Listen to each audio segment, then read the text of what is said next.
Saudara Anda menyaksikan segmen Kompas Bisnis masih bersama saya Putri Oktaviani. Wakil rakyat yang ada di Senayan dapat rupa-rupa tunjangan. Terakhir adalah pemberian tunjangan perumahan 50 juta per bulan karena anggota dewan tidak lagi dapat fasilitas rumah. Jika dihitung, fasilitas ini setara dengan gaji 36.000 guru. Anggaran tunjangan ini pun dianggap publik membebani negara senilai 1,74 triliun rupiah. Rencana pemberian tunjangan perumahan 50 juta rupiah bagi anggota DPR menuai kritik keras dari publik. Jika gaji guru diasumsikan sebesar 4 juta rupiah per bulan, kebutuhan anggaran perumahan DPR ini diperkirakan setara dengan gaji 36.000 guru dalam setahun. Anggota DPR RI fraksi PD Perjuangan Andreas Hugo Pereira bilang akan mengikuti aturan jika nantinya ada perubahan angka soal tunjangan bagi anggota DPR maupun ketua. Andreas menambahkan, total gaji dan tunjangan sebenarnya sebanding dengan ongkos politik yang dikeluarkan. Ketika saya masuk di DPR, saya tidak pernah tanya juga gaji saya berapa. Gitu. Dan ketika ya di dalam perjalanan ini kan sejak 20 tahun yang lalu. Dan di dalam perjalanan bahwa ada kenaikan-kenaikan, ya kita syukuri bahwa itu yang negara siapkan untuk kita, ya kita jalankan. Gitu. Bahwa kemudian kalau ada perubahan-perubahan, saya kira itu adalah yang berwenang, yang mengatur, yang mengurus itu dari suara masyarakat silakan dihitung. Kemudian kalau ada perubahan-perubahan, saya kira itu adalah yang berwenang, yang mengatur, yang mengurus itu dari suara masyarakat silakan dihitung soal kepantasan, soal kelayakan dan sebagainya yang berkaitan dengan penghasilan. Tapi juga ya pengeluaran sebagai politisi itu juga lumayan banyak hal pengeluaran yang juga di luar hitungan seperti orang yang mempunyai gaji tetap dengan pengeluaran yang tiap hari harus kita lakukan. Jadi sehingga sederhananya dengan nominal sekarang cukup lah ya, atau merasa ada yang perlu dirampingin lagi nih Bang? Kenapa? Perlu ada yang dirampingin lagi nggak? Kalau itu relatif. Publik pun menilai kebijakan ini ironis karena tengah menghadapi kesulitan ekonomi. Kami lansir dari Peraturan Pemerintah Nomor 75 Tahun 2000, gaji pokok anggota DPR senilai 4,2 juta rupiah, sementara Ketua DPR menerima gaji pokok 5,04 juta rupiah per bulan dan Wakil Ketua DPR memperoleh 4,62 juta rupiah per bulan. Meski gaji ini setara dengan gaji UMR Jakarta, namun para anggota Dewan ini juga mendapatkan fasilitas tunjangan yang dibiayai negara. Tunjangan itu antara lain tunjangan anak maksimal 2 anak Rp168.000, uang sidang per paket Rp2 juta, dan yang menarik ialah tunjangan jabatan bagi ketua Rp18.900.000, sementara wakil ketua Rp15.600.000 dan anggota DPR Rp9.700.000. Lalu tunjangan beras untuk 4 jiwa senilai Rp30.090 menjadi Rp120.360 dan tunjangan PPh pasal 21 senilai Rp2.699.813. Sebelumnya, Wakil Ketua DPR RI Adis Kadir bilang tunjangan beras anggota DPR dari Rp10 juta per bulan naik menjadi Rp12 juta per bulan. Publik pun berharap pemerintah bisa mengkaji ulang sejumlah tunjangan para anggota dewan. Pasalnya, kenaikan ini dinilai ironis saat rakyat dipaksa menanggung beban pajak yang lebih besar, justru muncul fakta bahwa pajak penghasilan atau PPh anggota DPR ditanggung oleh negara. Tim Liputan Kompas TV. Polemik tunjangan bagi anggota DPR masih terus menuai kontra di kalangan publik. Tak hanya nominalnya, namun apa urgensinya? Di sisi lain, saudara, kondisi ekonomi di bawah yang saat ini sulit. Bukankah seharusnya penambahan tunjangan ini bisa dialihkan ke pos yang lain? Lalu bagaimana mekanismenya jika tunjangan ini bisa dipotong untuk kebutuhan rakyat? Kita akan tanya ke pakar ekonomi dan Guru Besar Universitas Airlangga Surabaya, Prof. Rahma Gafmi, yang saat ini sudah bergabung melalui sambungan Zoom. Selamat pagi, Prof. Rahma. Selamat pagi, Mbak Okta. Prof. Rahma, pertama, respon dulu deh, rupa-rupa tunjangan DPR, jabatan, pulsa listrik, beras bahkan, pajak pun ini juga ditanggung sama negara, asistennya juga dapat tunjangan, belum ngomong tentang tunjangan reses. Nah, apa analisis atau penilaian Prof. Rahma soal ini? Ya, pertama saya tidak mengurangi rasa hormat saya pada Presiden dan anggota DPR RI. Ini sebenarnya sangat menciderai hati rakyat.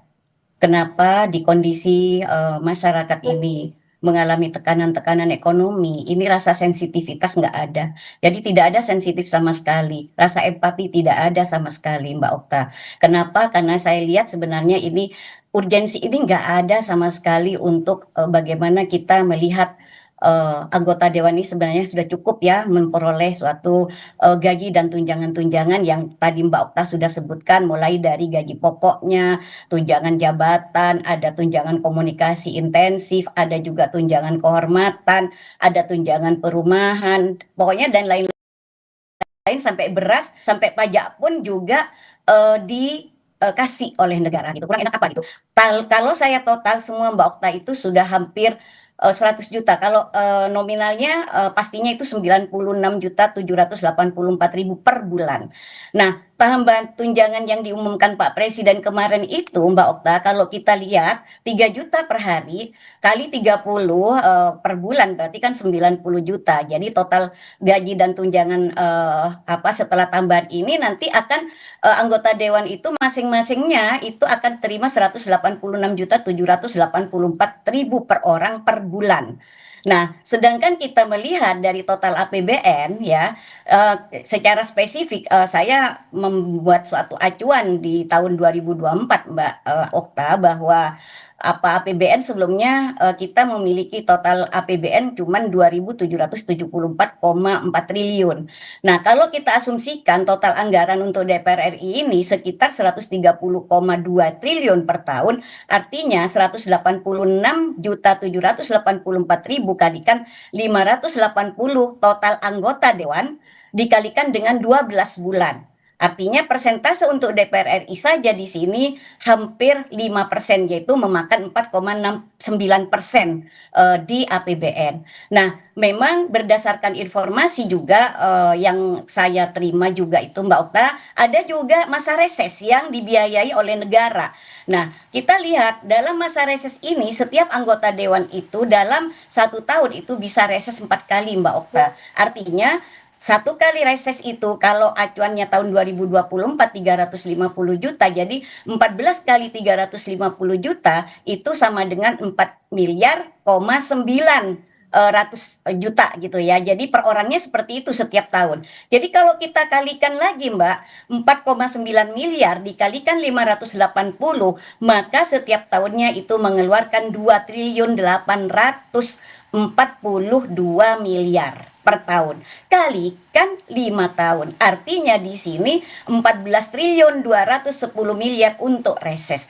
Nah, ini hemat saya, ini sebenarnya overlapping dana-dana seperti ini karena banyak program-program pemerintah juga untuk rakyat yang digulirkan secara langsung, terutama juga untuk dana desa dan sebagainya. Tapi ini dewan juga kalau udah datang ke konstituennya juga diberikan duit. Nah, ini peruntukannya ini kan tidak jelas, pertanggungjawabannya ada nggak? Saya pengen tahu aja gitu loh. Pertanggungjawaban kan setiap mengeluarkan duit itu harus ada pertanggungjawaban kepada publik. Nah, ini yang tidak nampak. Nah, nominal yang terlalu besar dan tidak sesuai dengan kondisi ekonomi rakyat yang sekarang ini Mbak Okta, ini tentunya sangat menciderai hati rakyat karena kurangnya empati dan keberpihakan kepada rakyat.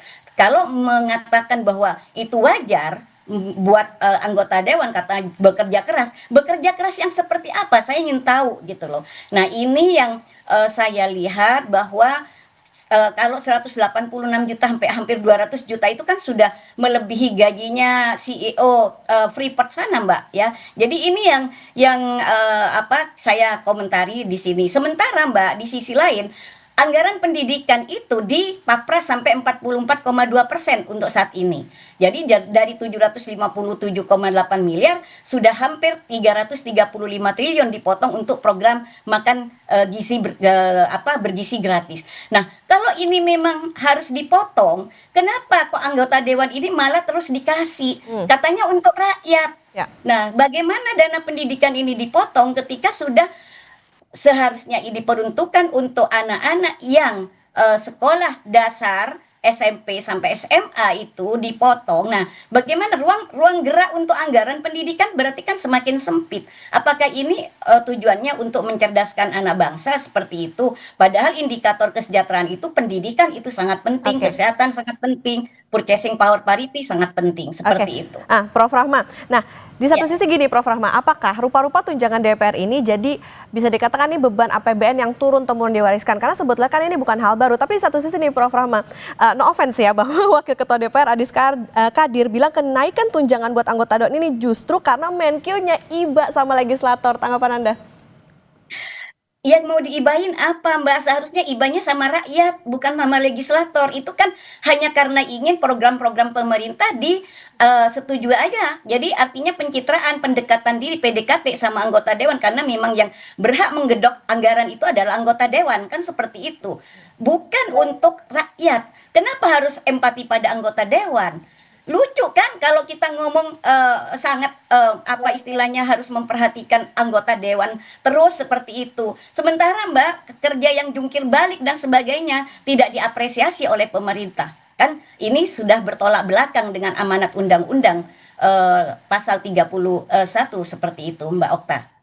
Oke. Nah, Prof. Rahma, bisa nggak tunjangan Ya. DPR ini dipotong? Kalau bisa, ini mekanisme hukumnya gimana dan siapa yang bisa motong? Kalau secara aturan gaji dan tunjangan anggota DPR itu memang dapat berubah, tetapi mekanismenya memang diatur ketat oleh undang-undang Mbak Okta dan peraturan pemerintah juga. Artinya perubahan itu bisa dilakukan misalnya dengan penerbitan peraturan pemerintah yang baru misalnya ya, penerbitan keputusan presiden atau kepres yang baru gitu. Hingga saat ini memang belum ada regulasi yang secara eksplisit mengatur penurunan gaji pokok atau tunjangan anggota DPR. Namun secara prinsip karena gaji tersebut itu diatur oleh PP, maka pemerintah itu memiliki wewenang untuk mengubahnya. Artinya siapa yang berhak menurunkan gaji DPR? Ya pihak yang memiliki kewenangan untuk mengubah termasuk menurunkan gaji ini adalah pemerintah, yaitu presiden. Jadi presiden itu adalah hak mutlak bisa merubah dan juga bisa diperuntukkan untuk ke hal-hal yang lebih menyentuh rakyat seperti itu, yang lebih positif, yang lebih menyentuh rakyat, bukan hanya untuk hedon-hedon para pejabat yang di atas seperti itu Mbak Okta. Oke, lagi-lagi ini harus didengar nih sama Pak Presiden Prabowo bahwa nih kayaknya empati fiskalnya nampaknya kurang terasa nih kalau dari DPR minta tambahan anggaran, sementara di satu sisi rakyatnya kayak lagi pada susah. Oke, Ya. Prof. Rahma, nanti kita lanjutkan kembali usai jeda Oke. dan saudara tetap bersama kami di Kompas Bisnis.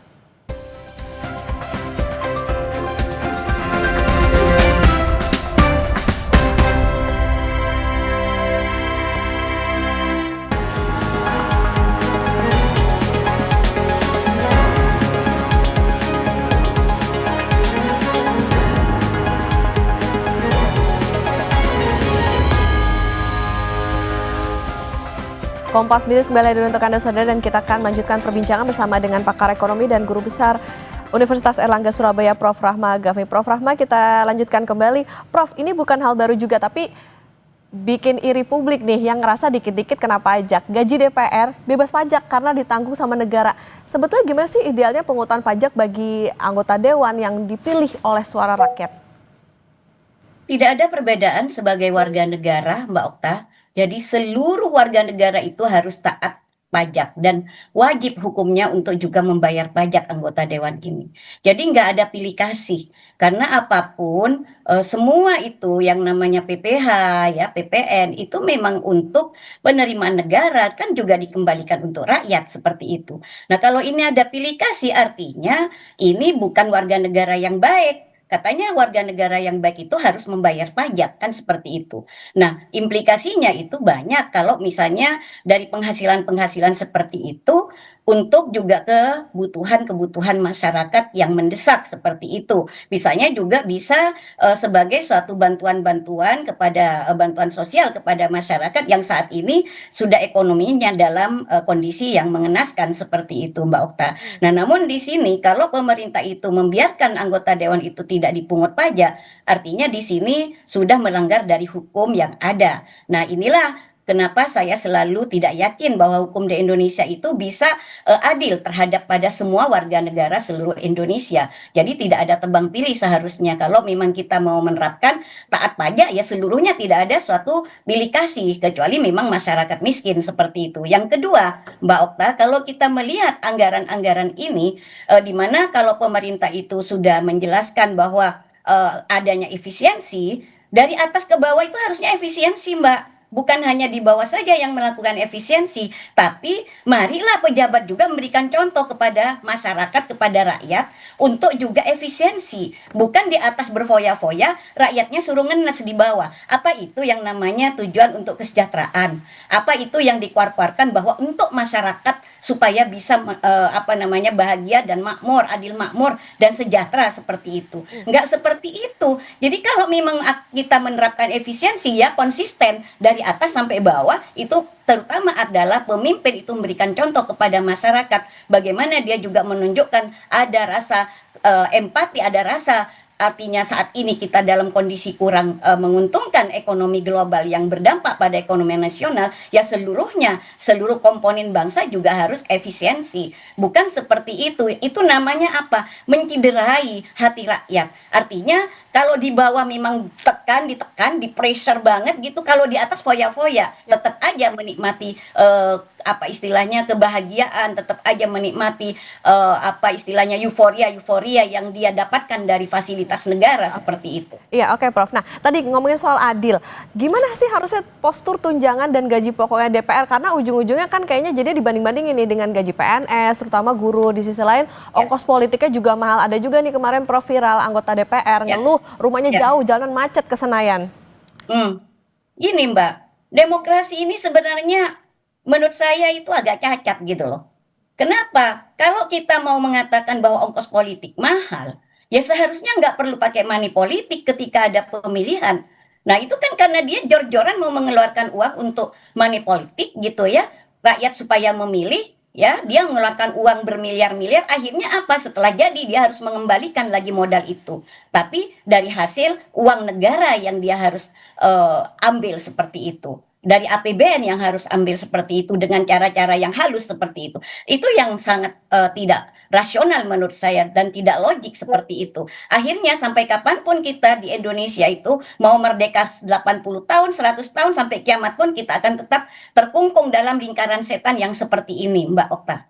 Oke, amit-amitnya jadi ajang balik modal nih ya, Prof. Ya, kalau misalnya betul. orang udah bercokol di DPR. Ya. Artinya gini, Prof, berarti anggaran mana yang misalnya bisa dihemat gitu sama negara kalau misalnya melihat dari postur-postur anggaran ataupun tunjangan yang dikeluarkan untuk anggota dewan ini, Prof? Jadi gini, tadi kan sebenarnya udah 96 juta itu sudah sangat luar biasa ya. Mau hidup seperti apa sih? Kecuali memang dia pesta fora setiap hari gitu. Tapi kalau kita dalam kondisi mengikuti kesederhanaan itu sudah lebih luar biasa dan mungkin sudah savingnya berlipat-lipat Mbak dibandingkan masyarakat yang menengah ke bawah yang sekarang sedang terhimpit seperti itu.